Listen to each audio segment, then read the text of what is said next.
আল্লাহ রাব্বুল আলামিন একা ছিলেন, তখন কিছুই ছিল না। আবার যখন সব কিছু ধ্বংস হয়ে যাবে, আল্লাহ পাক একাই থাকবেন, আর কিছু থাকবে না। এখন আল্লাহ পাক সর্বপ্রথম সৃষ্টি করলেন আরশে আজিম। কি সৃষ্টি করলেন? এবং আরশটা পানির উপরে ছিল। কিসের উপরে? পানির উপরে। এরপরে আল্লাহ রাব্বুল আলামিন সৃষ্টি করেছেন কলম। আল্লাহ পাকের কাছে লাউহে মাহফুজ আছে। লাউহে মাহফুজ মানে সুরক্ষিত একটা ফলক। এখানে আল্লাহ পাক কলমকে বললেন লিখো। কলম বলল যে মাযা আকতুব, আমি কি লিখবো হে আল্লাহ? আল্লাহ পাক বললেন কিয়ামত পর্যন্ত যা যা হবে, শেষ দিন পর্যন্ত যা কিছু ঘটবে লিখে ফেলো। কলম লিখে ফেলেছে কিয়ামত পর্যন্ত কি কি হবে। অতএব আপনার রিজিক নিয়ে এত টেনশন করার কোনো দরকার নেই।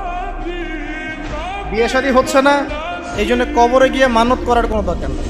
সময় মতো হবে ইনশাআল্লাহ। যখন রিজিক তাকদিরে লেখা আছে, সময় মতো ইনশাআল্লাহ হবেই। তাকদিরের বাইরে কিছু হবে